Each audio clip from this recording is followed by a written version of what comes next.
Jesus histórico, Paulo histórico, Moisés histórico. Assim vai seguindo a pesquisa em torno das narrativas do Antigo e Novo Testamento, de suas desconstruções, sob diferentes perspectivas, formas de abordagens e métodos, historiadores, teólogos, filósofos, antropólogos, sociólogos, linguistas. Um vasto campo epistemológico é lançado sobre a criticidade para se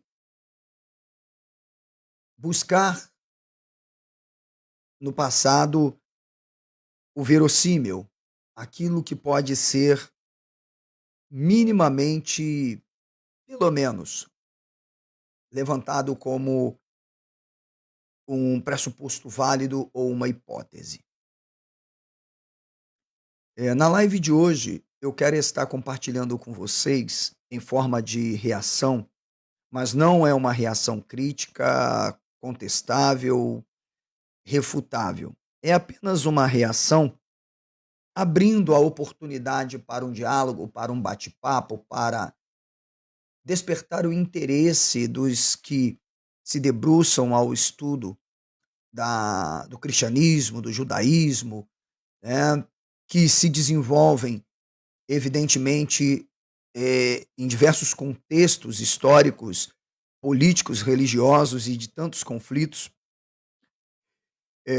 Seja você um acadêmico leigo ou um acadêmico estrito, aquele que desenvolve latos ou estrito, mas leigo, falando também daqueles que, apesar de não estarem no âmbito de uma universidade, de alguma forma se dedicam, pesquisam, dialogam com diversas metodologias e visões sobre a pesquisa. Eu vou pegar aqui um vídeo que me foi enviado da doutora Juliana Cavalcante para que a gente possa analisar, para que a gente possa entender um pouco melhor esse contexto. Eu cada vez mais vou me sentindo fortalecido na minha hipótese plutarquiana. Eu vou falar algumas coisas que são muito importantes e eu gostaria que a ilustríssima doutora Juliana Cavalcante, como historiadora e que tem um compromisso com a ética, com a moral, com a deontologia na atividade como historiadora, não só ela, mas todos os demais historiadores, tentassem dar uma resposta a esta reação. Sim, você não vai perder 10 minutos, 15 minutos, não se trata de um debate, não se trata de uma refutação ou contestação, mas de fato respondermos ao público, o público este que nós, de alguma forma, compartilhamos o resultado de nossas pesquisas e ainda dizemos que são divulgações científicas. Vem comigo. Eu quero confessar para vocês que eu não tenho absolutamente nenhuma dúvida de que os escritores do Novo Testamento, das epístolas, são intelectuais de alto nível, selecionados exclusivamente por acordos políticos dentro do desenvolvimento do Império Romano.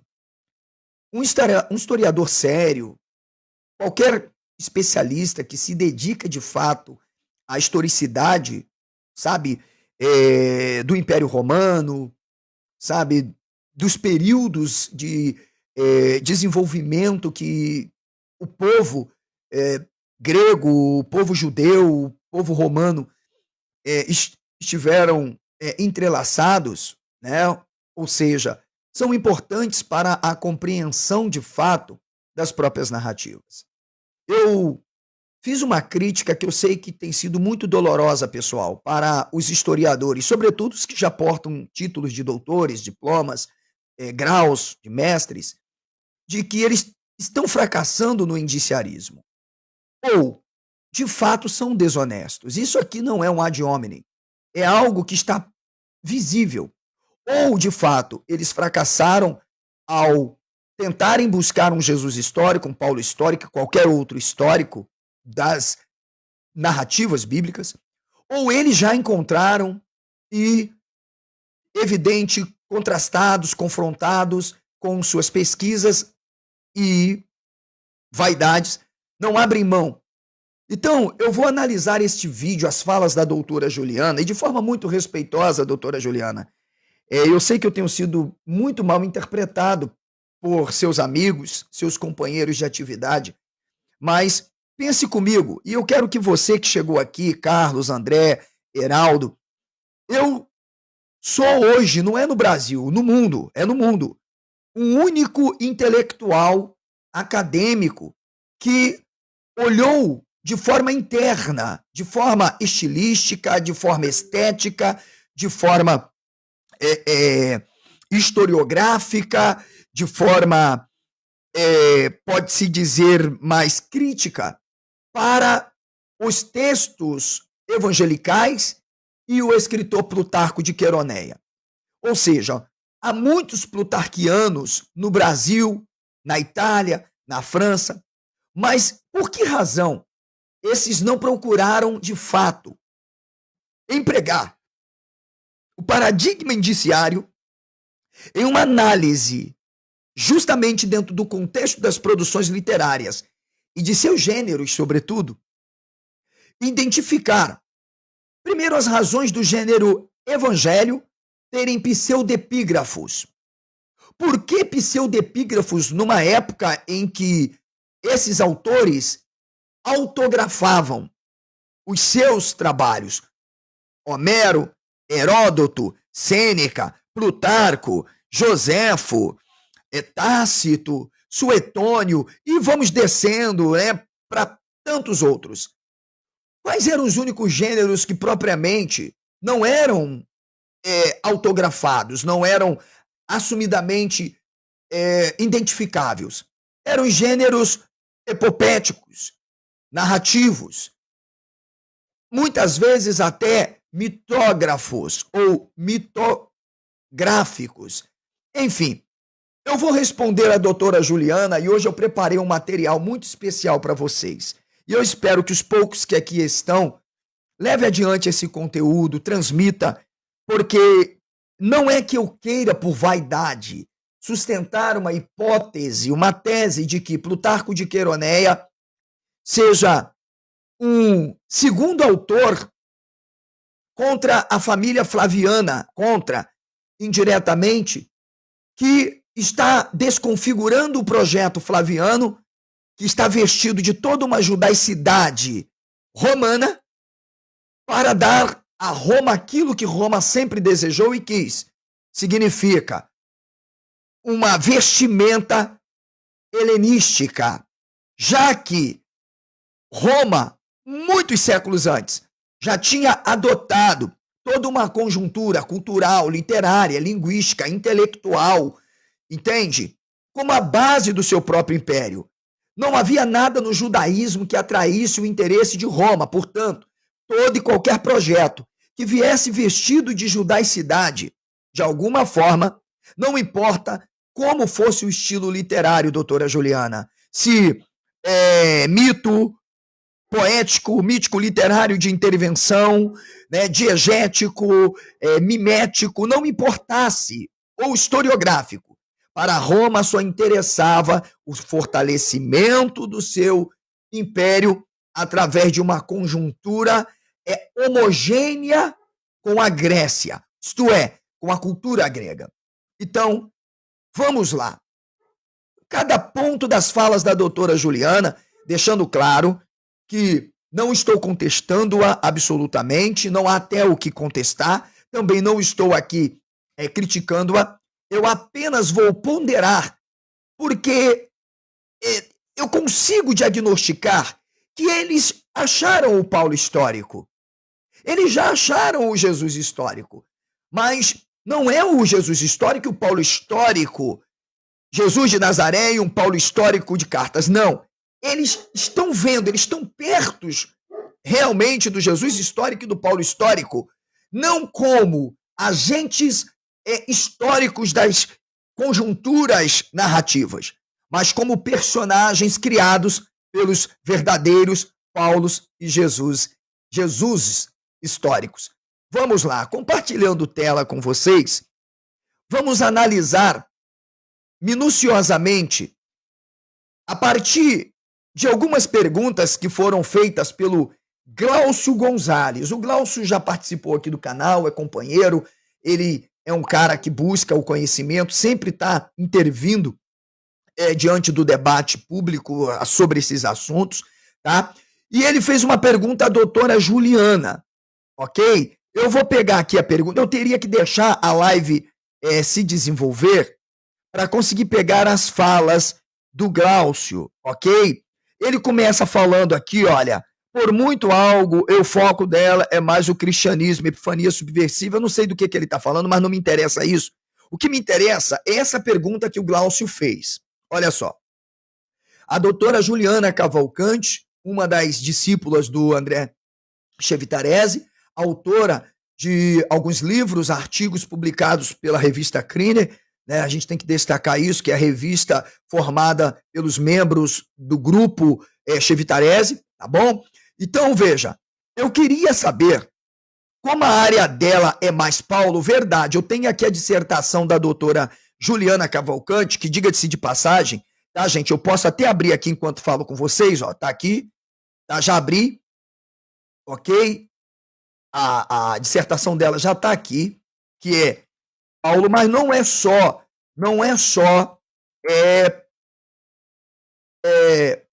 trabalhando os círculos paulinos, ok? Que a doutora Juliana desenvolveu. Na verdade, a doutora Juliana, ela é a reprodutora de todo um arcabouço teórico levantado pela escola chevitaresiana, inclusive seguindo as linhas no seu trabalho do Daniel Just. Ok, doutora Juliana? Se porventura eu estiver equivocado, a senhora tem o direito de resposta, se ofender. É que eles só reproduzem o que os membros dessa coordenada escola vai desenvolvendo. O Chevita orientou um, o outro orientou outro, o outro orientou outro, tanto que o orientador da doutora Juliana Cavalcante é o próprio doutor André Chevitarese, que também foi orientador do Daniel orientador deles. Enfim, o próprio Daniel já confessou esse problema, mas aqui o assunto não é moral, isso pouco importa, ok? Eu só quero mostrar aqui, olha, a dissertação da doutora Juliana, ok? Ou deixo para mostrar depois, né? Dizendo que a doutora Juliana não fez o dever de casa, Juliana, como deveria. Me desculpe, a senhora seguiu a cartilha determinada pelo Chevita e pelos demais. A senhora sequer analisou Plutarco de Queroneia na conjuntura do contexto em que tanto ele quanto Paulo estão situados. Lamento dizer. Senhora, absolutamente, a senhora ignorou tudo isso e apenas se ocupou com aquela mesma mentalidade, tá bom, do Daniel Just, reproduzindo as mesmas conjunturas históricos teológicas, beleza? Mas vamos ao que interessa, ouvir a doutora Juliana. Vamos lá. Uma questão relacionada com Atos. Pô, Glaucio, tu já me acompanha, Glaucio. Vou puxar a tua orelha aqui. Ela vai puxar a orelha do Glaucio, é uma maneira carinhosa dela falar com seus seguidores. Olha, eu queria saber, como a área dela é mais Paulo, se a Juliana tem alguma visão, olha a pergunta do Glaucio, a uma acadêmica que trabalhou em círculos paulinos, ok? E digo, se eu sou um dos membros da banca examinadora, ela poderia passar por notas de outros, mas minha não. Porque qualquer pesquisador sobre Atos, Lucas e cartas paulinas que não se debruçarem numa análise que eu vou mostrar agora de Plutarco, é um trabalho incompleto. Não importa para qual seja o fim, ok? Se vai trabalhar uma questão fenomenológica, conceitos místicos de anerteos, não importa. Ou historiográfico, não importa, tá bom? Seria na hora, eu não ia aguentar essa batina, não ia aguentar. Vamos lá. E aí ele pergunta, sobre Plutarco de Queroneia, parece que há relatos dele parecidos com a conversão no caminho de Damasco? Essa é a pergunta que o Glaucio faz, ok? E pontuou. Vamos ouvir a doutora Juliana. Qual Paulo que você está me perguntando? Corretíssimo. Então, a pergunta da doutora Juliana, parabenizo-a por conseguir pontuar isso para o Glaucio. Qual Paulo você está me perguntando? Por quê, senhores? Entendendo a hipótese levantada sobre os Paulos, sobre os evangelhos e tudo, se postulou-se que, de fato, existem Paulos. Daqui um dia, doutora Juliana, como o Daniel já está saindo um pouquinho, vocês já não vão mais ter Paulo nenhum.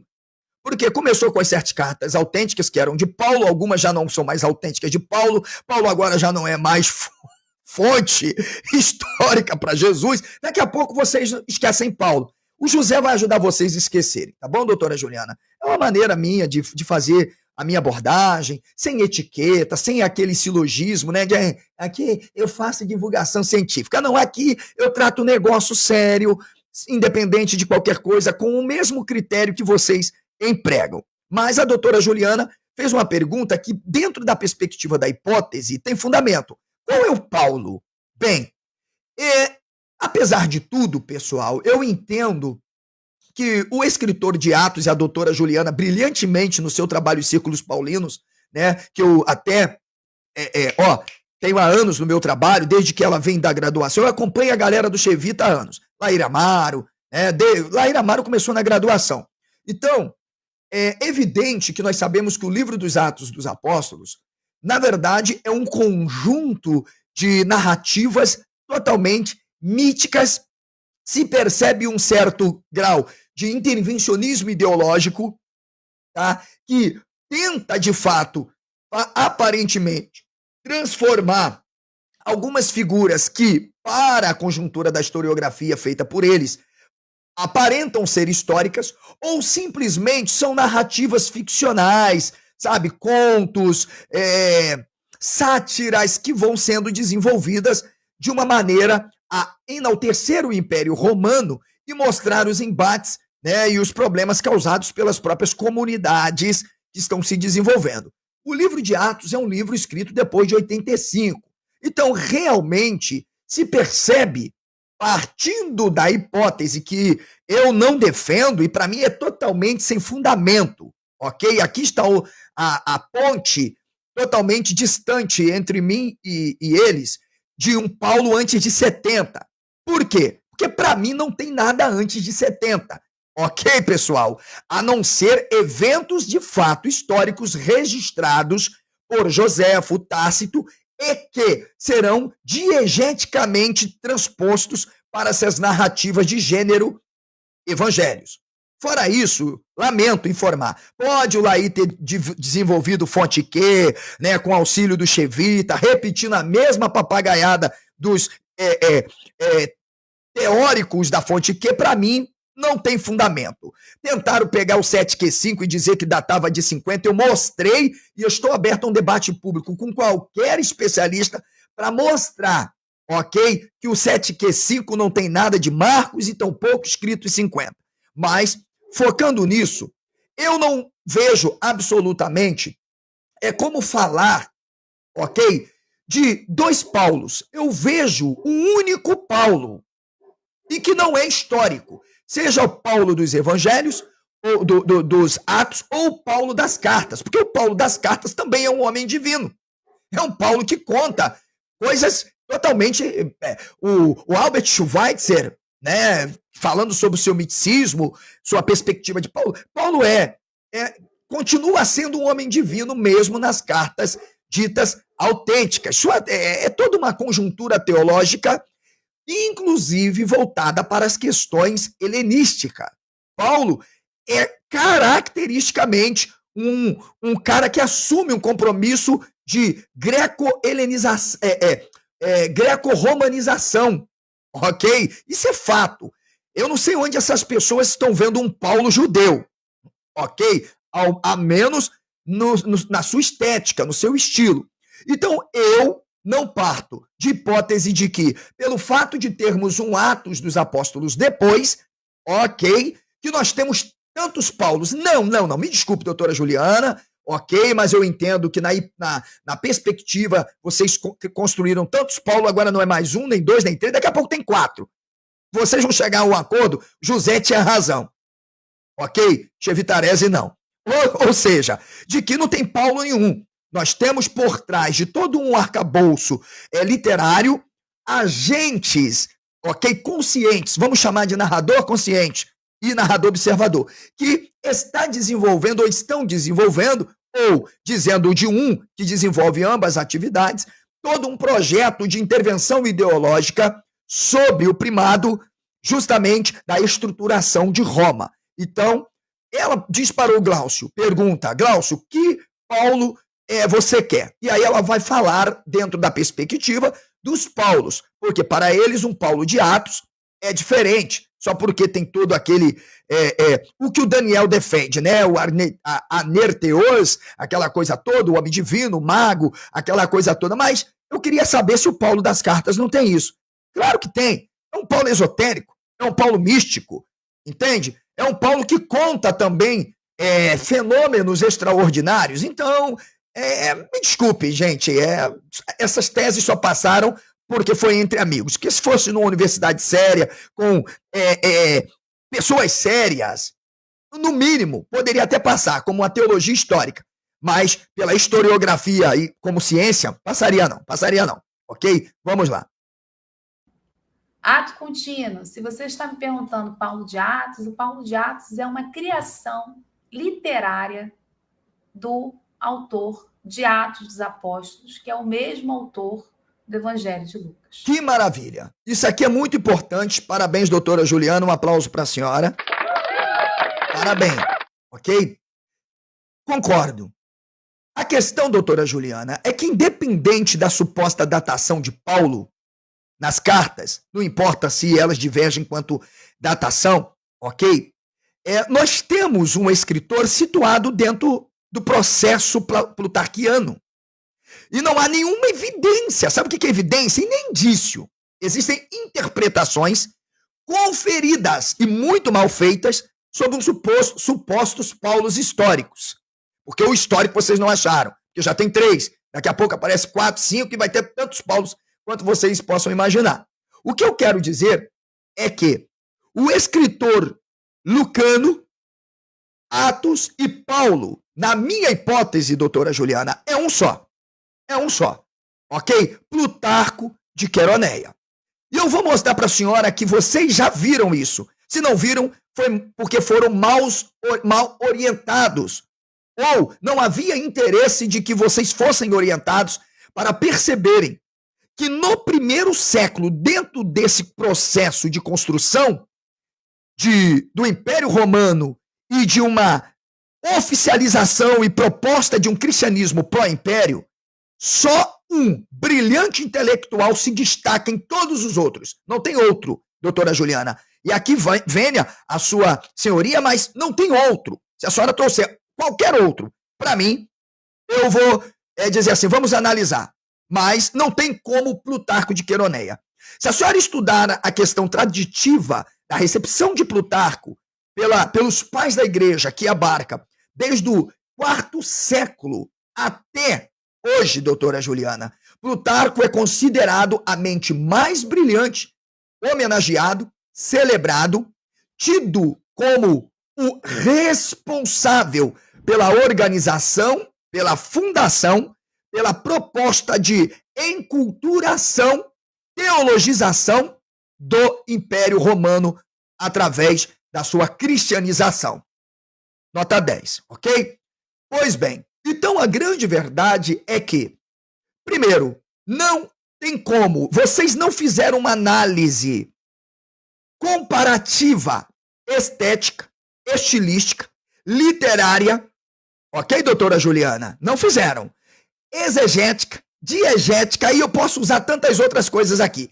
Olha, fica aqui o direito de resposta, que não é uma ofensa, doutora Juliana. Se a senhora me trouxer um trabalho sobre Jesus histórico, em que desenvolveu-se uma atividade, uma análise, tal qual eu estou falando, Eu vou convidar a senhora para ver o canal e ler aqui publicamente e nos explicar. Eu vou aguardar, ok? Mas, dito isto, vamos ouvir algo mais detalhado das falas da doutora Juliana, porque eu preparei muita coisa aqui, gente. Tá tudo aberto aqui que eu vou mostrar para vocês. O autor de Atos, o autor de Atos, ele confirmou. Então, o autor de Atos é um intelectual. Ah, viu? Por isso que eu já mandei logo para você. Ele tá esperto. Glaucio acompanha lá. Eu vejo o Glaucio. O autor de Atos é um autor do século II que está pautando seus textos em Homero. Muito de Homero, diga-se de passagem, porque a gente já tem até um trabalho muito bacana. Eu não sei. Olha, vamos lá. Primeiro, doutora Juliana, sinceramente, a senhora não pode chegar e dizer que Atos é autor do segundo século, não. Não exagere, tá? Não exagere. O autor de Atos não pode, não tem como, doutora, tá? O autor, ele começar a trabalhar depois do segundo século. Talvez seja por isso que vocês joguem para o segundo século. Não, a senhora me desculpa. As bibliografias sérias, referenciais, com base na evidência interna e externa, ok? Justamente de Atos e Lucas, o remete com proximidade de 85 para frente, podendo chegar até 95 no máximo, doutora. No máximo. As datações posteriores levam, evidentemente, uma fuga da realidade histórica em que essas produções estão acontecendo. Por quê? Porque assim obstam Plutarco de Queroneia desse cenário. Não.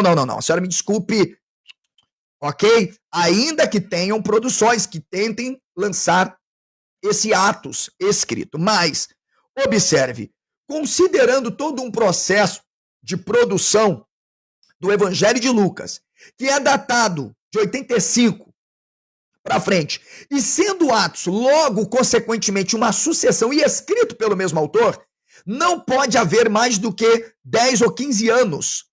Eu estou aqui, mínimo, de um autor para o outro, simplesmente pelo vínculo do estilo de narrativa, de construção desse autor. Então, é fato que o escritor lucano é o escritor de Atos. E, por consequência, não se fala, na minha hipótese, de Paulo algum antes de 70. Ok? E eu vou explicar agora por quê.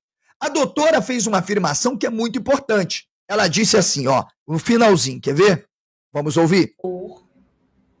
De ambiente não cristão e me fazendo... Eu queria saber como a área dela é...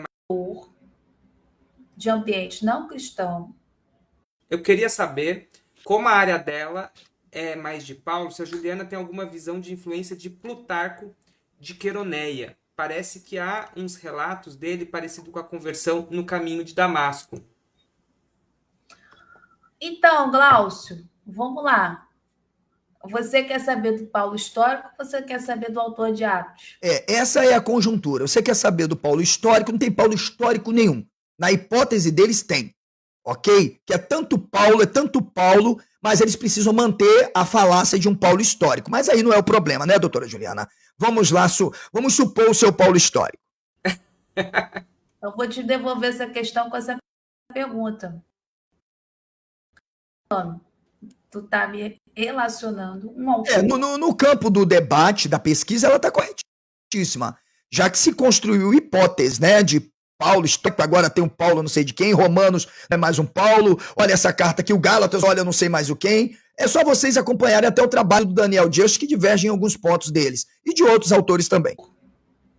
De ambiente não cristão, e me fazendo uma questão relacionada com Atos. Pô, Glaucio, tu já me acompanha, Glaucio. Vou puxar a orelha aqui. Qual Paulo que você está me perguntando?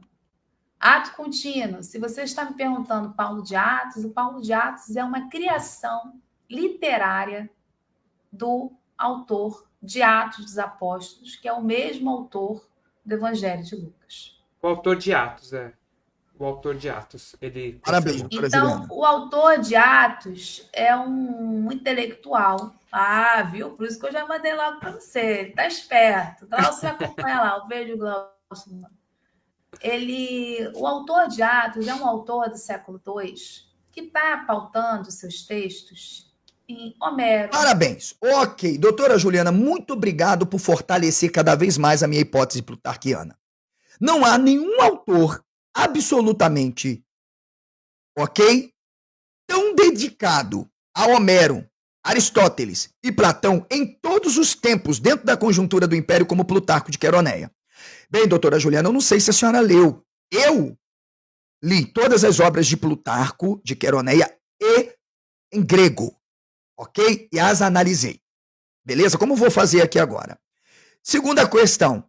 Realmente, doutora, quem escreveu Atos e Lucas, e vou dizer, constrói um Paulo em conjunturas ficcional, realmente é um indivíduo que detém toda uma perspectiva de como produzir narrativas ficcionais de modo que essas narrativas sejam representações históricas, isso chama-se, doutora Juliana, diegese, ok? Que retratam a realidade como pano de fundo histórico de Roma. Portanto, Paulo é um agente pró-romano, efetivamente pró-romano. Ele detém todo o arcabouço, toda uma conjuntura intelectual, filosófica, ok? Religiosa, isso é fato, ok? Seja de Atos ou das cartas. Helenística. Não há. Ele está sendo perseguido justamente por romper com questões de judaização. Entende? Ele satisfaz amplamente os interesses, inclusive, de Inácio de Antioquia, que está preocupado com essa raiz judaica, porque não é esse cristianismo que interessa para Roma. Agora eu vou para o que interessa. Doutora Juliana, eu quero dizer que os melhores plutarquianos e maiores plutarquianos do mundo, incluindo, recentemente, uma das maiores especialistas do Brasil, ok? Atualmente, que eu vou compartilhar com a senhora agora, ok? Eu tenho todos os seus trabalhos, a princípio, ok? Irei pegar aqui, deixa-me ver qual trabalho dela que eu posso abrir. Espera aí. Talvez eu abra este aqui, deixa-me ver. Ok, vamos lá. Eu tenho 2 trabalhos que eu quero apresentar para o público, em que a autora, ela não se ocupou de fazer uma análise, porque não é esse o objeto da sua pesquisa. O objeto da sua pesquisa é a atividade de Plutarco no cerne da construção, ok? Política, educacional, cultural para Roma. Um pensador pró-Roma. Ela não se ocupou absolutamente de querer analisar Plutarco, o seu estilo. Ela não fez análise absolutamente nenhuma comparada dos textos de Lucas, Atos, cartas. Ou seja, ela não se ocupou. Ela se ocupou apenas de situar Plutarco como o intelectual que levantou o Império Romano. Está aqui a tese, ok, doutora? A tese, aliás, são várias. Eu estou aqui com uma das obras da doutora Maria Aparecida de Oliveira Silva, ok? Eu vou fazer agora aqui uma remediação desse trabalho que é em coautoria com José Barcat Júnior, tá bom, doutora Juliana? A senhora deve conhecer esse trabalho. Se não conheceu, vai conhecer a partir de hoje, tá bom? E esse trabalho aqui, pessoal, ó, que é a tese da doutora, tá bom? Ó, de doutorado, Plutarco, Roma e o Mundo Grego. Ok, doutora Juliana? É a tese da doutora Ana Maria Aparecida. Ok? Dito isto, apareceu aí para vocês quando eu mudei a tela? Sim ou não? Quando eu compartilho tela, eu não fico olhando aqui o chat. Ok, pessoal? Quem puder enviar seu superchat, seu super chique, envia, que eu volto aqui para analisar com vocês. Vamos voltar então para cá. Olha, a doutora Maria Aparecida, ela já vai falar algumas coisas importantes em que situa Plutarco em relação ao seu estilo, em relação, sabe, ao seu método, à sua forma de atividade ali, ok? Dentro do Mediterrâneo, justamente nesse contexto em que essas produções estão se desenvolvendo, ok? Vamos ler aqui, ó. A conquista da Grécia por Roma, concluída em 146 a.C., supostamente a autora parte daquilo que efetivamente é o calendário, com a Batalha de Corinto, precedeu a formação do Império e foi fato decisivo para o avanço dos militares latinos e seus aliados pelo Mediterrâneo Oriental. Esse avanço resultaria na formação de uma parte grega helenizada dos domínios romanos, desde 119 anos antes da consagração de Otaviano como Augusto, tá aqui a data, início da Era Imperial. Essa parte grega era mais que a Grécia, pois incluiu ainda, em época republicana, ao longo dos séculos II, a área helenizada por parte da Ásia Menor, seu litoral, cidades, reinos, especialmente após Roma herdar o reino de Pérgamo.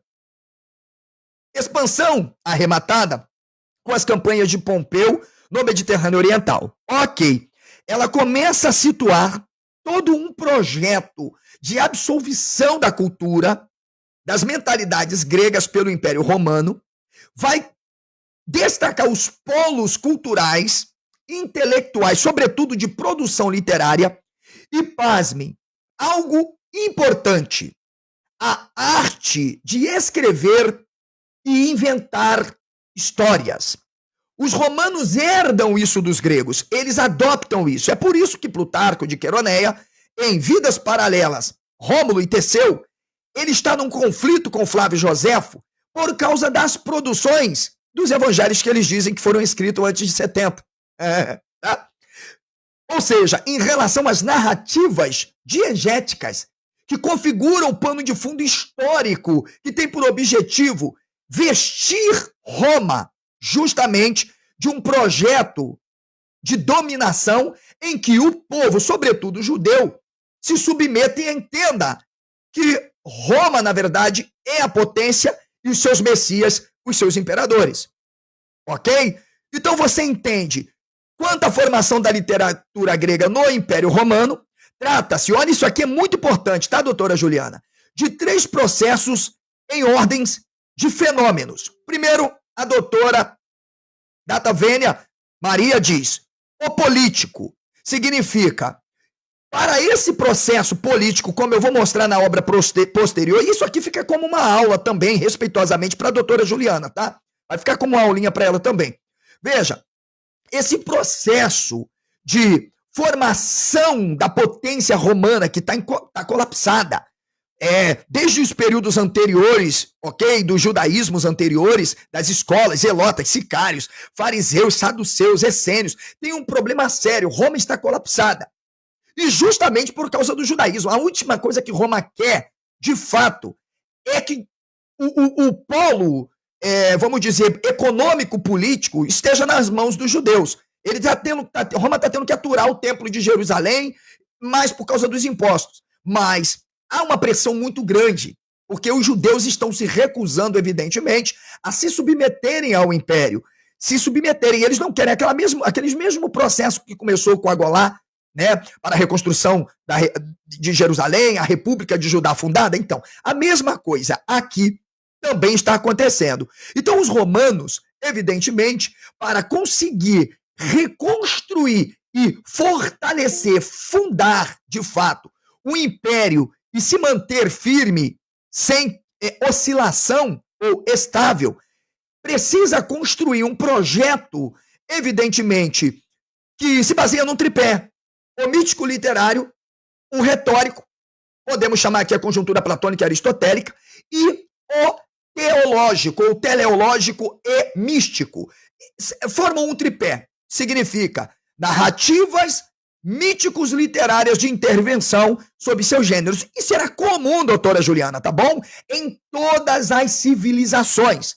Significa dizer, devido os compromissos tomados por interesses ou não, 2 historiadores, que também eram poetas, mitógrafos, ok? Utilizavam inclusivamente da primeira arte de narrar, a diegese, eles se dedicavam claramente a construírem narrativas que pudesse alcançar a massa mais o quê?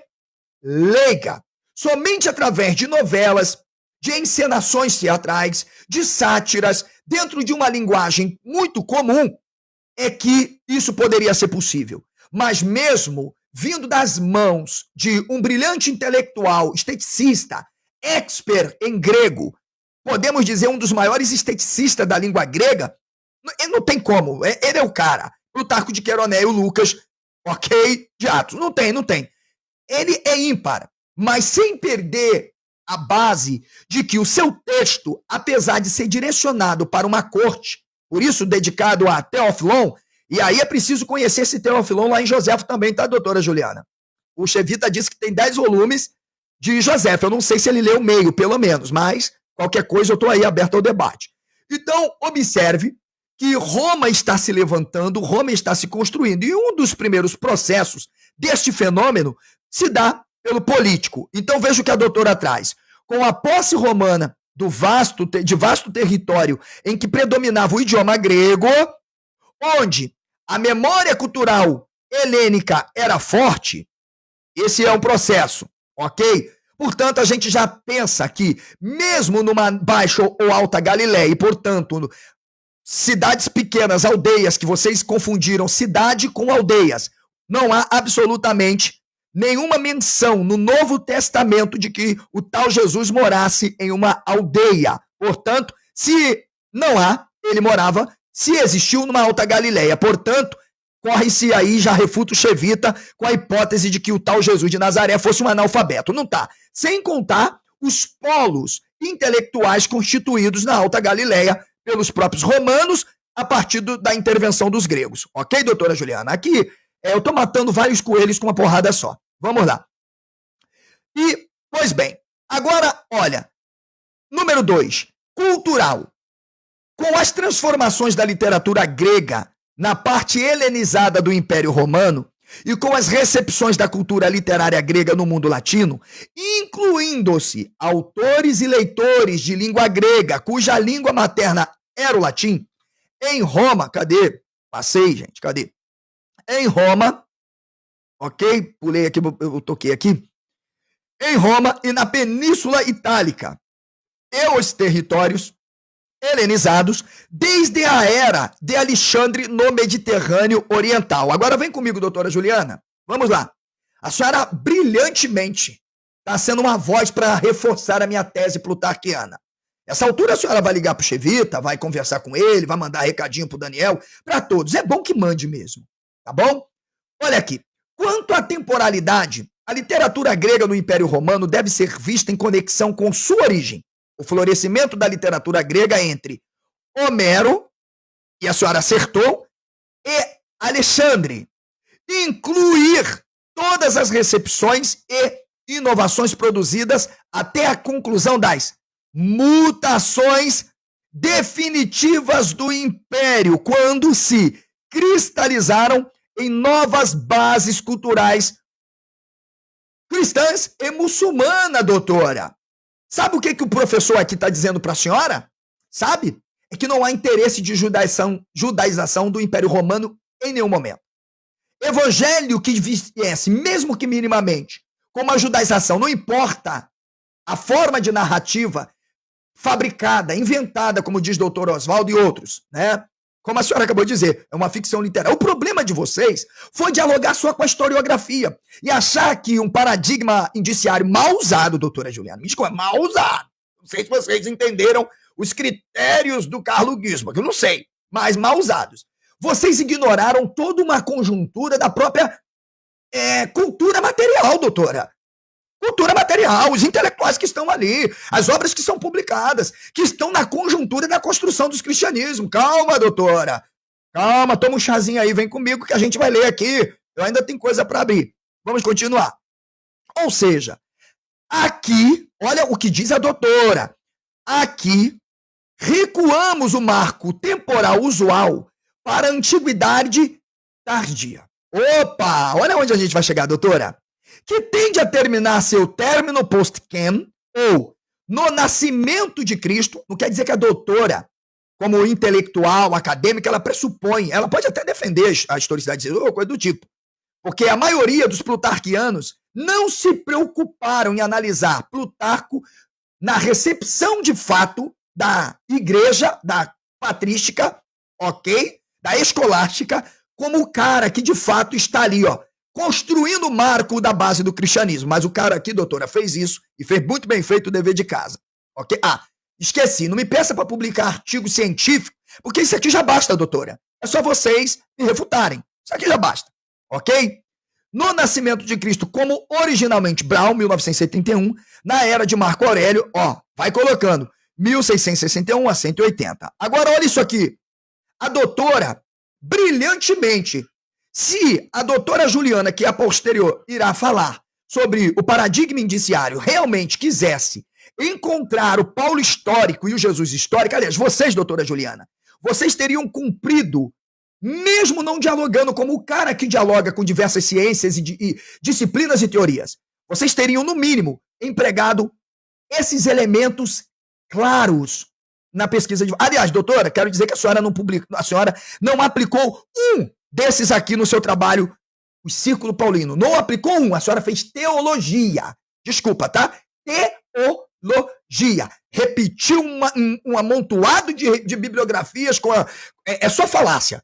Me desculpa, doutora. A senhora pode ficar chateada comigo, mas só falácia. Papagaiada. Se a senhora quisesse achar o Paulo histórico e continuar com essa historinha, era isso aqui que a senhora deveria ter feito. Vamos ver? Vamos ver o papel depois dessa recepção? Olha só. Implica considerar sempre, ao se ler, traduzir, interpretar ou recriar essa literatura, ou seja, daquilo que nós estamos nos apossando, que é o texto plutarquiano, ou que fosse qualquer outra obra dentro dessa conjuntura. Mas eu não posso excluir aqui, doutora, sabe o quê? Os evangelhos, porque eles nascem justamente aí. Eles nascem aí. E não tem negócio de Marcos antes de 70 não, doutora. Podem trazer Croissant. O Herman não precisa nem trazer, que nem o Chevita gosta do Herman e não concorda com ele. Pode trazer quem vocês quiserem. Na da próxima, me convida, tá? Olha aqui. Ela vai dizer o seguinte. Primeiro, doutora, o fluxo estilístico. O fluxo estilístico. Olha, eu estou aberto a um debate com qualquer defensor do Jesus histórico e Paulo histórico para analisarmos o Evangelho de Lucas, Atos, Marcos e Mateus ao vivo em qualquer universidade no texto grego de ambas as literaturas, Evangelho e o texto plutarquiano, para mostrar que há uma combinação perfeita, Atos, Lucas, cartas paulinas, esteticamente. Portanto, se no paradigma indiciário, doutora Juliana, se busca indícios para se pautar no princípio da verossimilhança, vocês passaram longe. Sabe o que é longe? Anos-luz longe do tal Paulo histórico e do tal Jesus de vocês. Sabe por quê? Porque vocês não aplicaram absolutamente essa forma de análise. Direito de resposta para a senhora mostrar que aplicou. Outro problema é o estético. Como que eu alimento a pseudepigrafia de Atos, de qualquer evangelho, mas vou me portar em Atos e Lucas e as cartas paulinas. Eu prefiro manter uma pseudepigrafia que já demonstra que nem os nomes mencionados como os pseudepígrafos existiram, não há prova de um Lucas, não há prova de um Paulo, não há prova de nada. A prova que temos é que esses textos foram produzidos supostamente por tradições e a essas tradições foi-lhe atribuídos nomes. Então é bom que a doutora, junto com o Chevita, pesquise sobre o pai de Flávio Joséfo, que é enviado para trabalhar na Alta Galileia, inclusive como um servidor romano. E aí a senhora depois para pensar um pouquinho, doutora Juju, por que tem uma narrativa diegeticamente de um Jesus passando numa alfândega e chamando um tal de Matias Matitiarros? Tá bom? É só isso, mas vamos continuar. Segundo ponto, o estético, vocês passam longe. Doutora, o ideológico é anacronismo. É um anacronismo. O ideológico é um anacronismo. Vocês esquecem da conjuntura ideológica que abarca a construção do cristianismo no primeiro século, ou que envolve as atividades dos judeus de terrorismos antes do segundo século e até no primeiro século. mas numa conjuntura marxista, como a senhora fala no seu trabalho, doutora. É a única recepção ideológica que vocês herdaram na pesquisa, vou mostrar para a senhora. Quer ver? Foi de Marx. E a senhora reconhece isso, ok? De Engels, ó. Vocês me avisam aqui, doutora. A sua nota de rodapé está aqui, ó. A senhora reconhece. A partir desse mesmo excerto e de uma análise geral das cartas autênticas, que de autênticas não tem nada, historiadores marxistas como Hans Krause, ok? Tá aqui.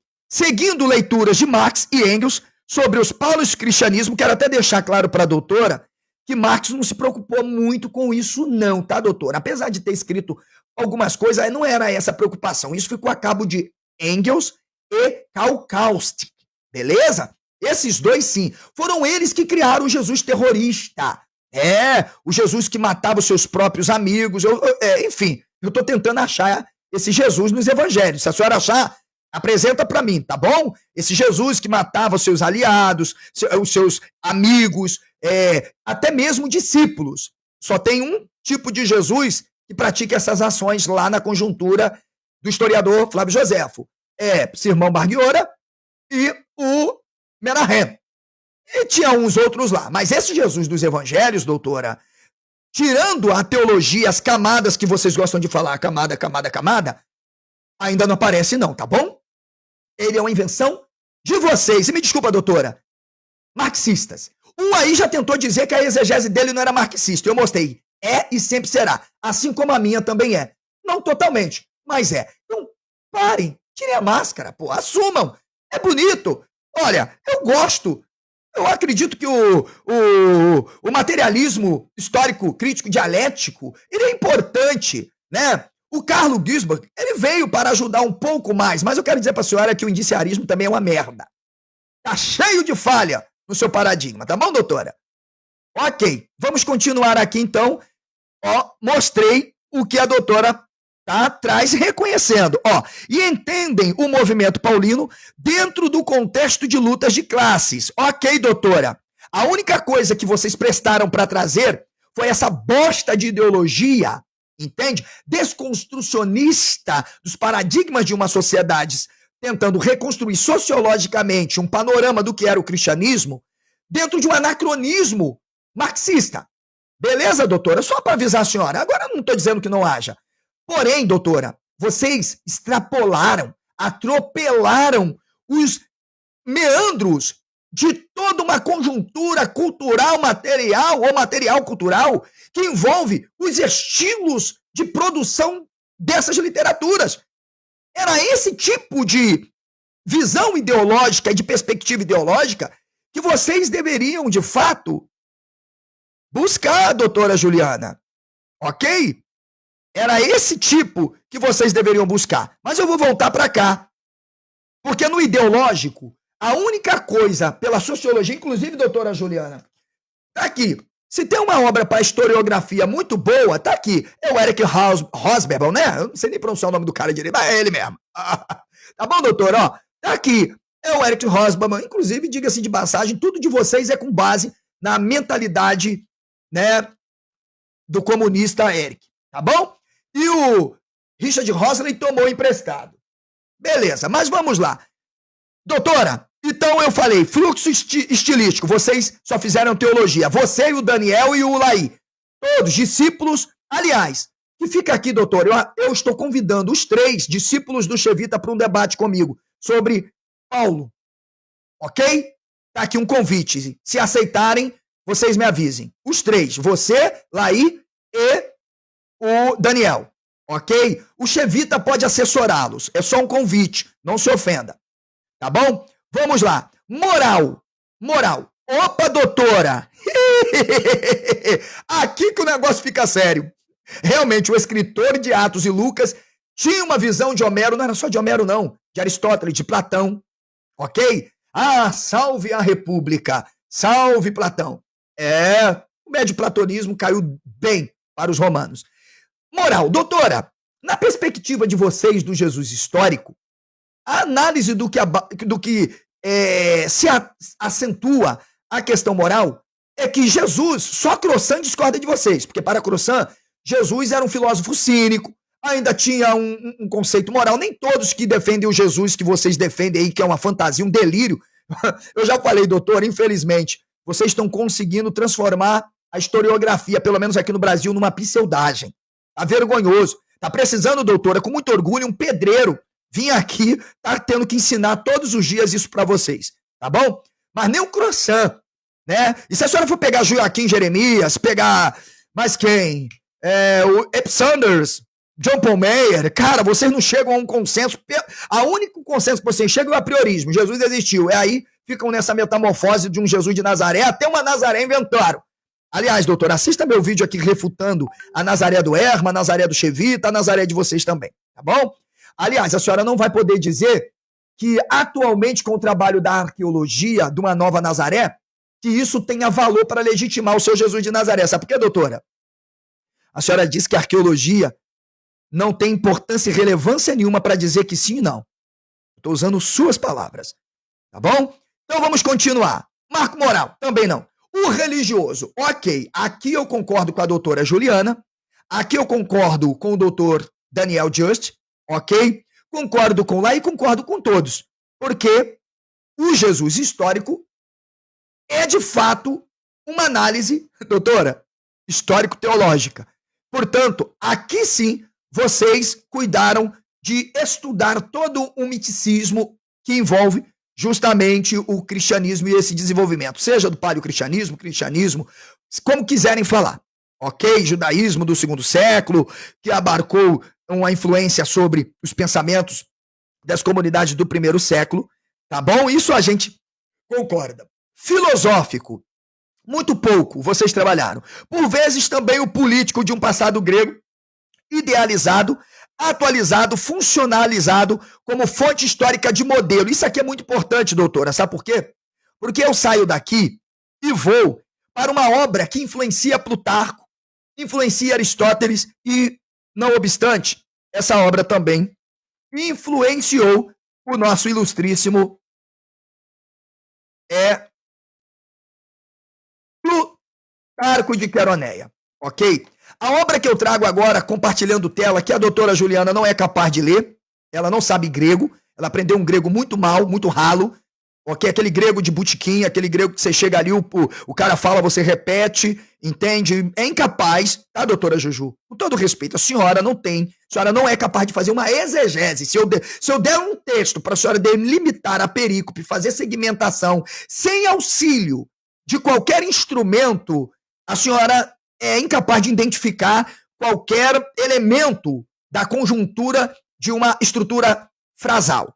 Me perdoe, eu não queria humilhar a senhora, mas eu não posso deixar de fazer essa live sempre dando essa alfinetada moral que mostra a baixa cognição de vocês, além da desonestidade. Vou compartilhar a tela agora. Vamos lá, Brasil?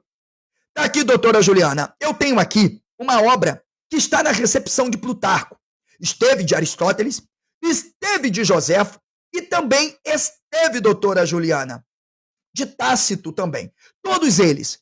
Olha, não houve um pensador, filho de Alexandria, no primeiro século, que não entendesse justamente a forma estrutural da historiografia, da mitografia, da diegese e da mímese como um aparato de fortalecimento do poder político religioso do Estado. Eu estou aqui, doutora Juliana, com a República de Platão. Sim, e um belo diálogo em que o tema é justamente sobre narrativa. Como intervir ideologicamente? É possível construir narrativas que alcancem a massa de modo a levá-la a se submeter aos poderes dominantes? Como se dava isso? Nesse diálogo, Sócrates e Platão trazendo, vai mostrar que Heródoto, que a senhora citou, e Homero, eram expert nisso. E eles deixaram esse legado, ok? E aqui, veja, em que está sendo interpelado o Sócrates, vai dizer que sim, que havia uma lexin, uma forma de discurso, um estilo que era próprio para quem, de fato, quisesse pegar o fato real e transformá-lo diegeticamente em uma sátira, em uma crítica, em uma crônica, no que quisesse, de modo não só mudar a opinião pública, como, inclusive, se proteger em caso de crítica. Inclusive, Sócrates, Platão e Aristóteles, cada um divergem de alguns pontos,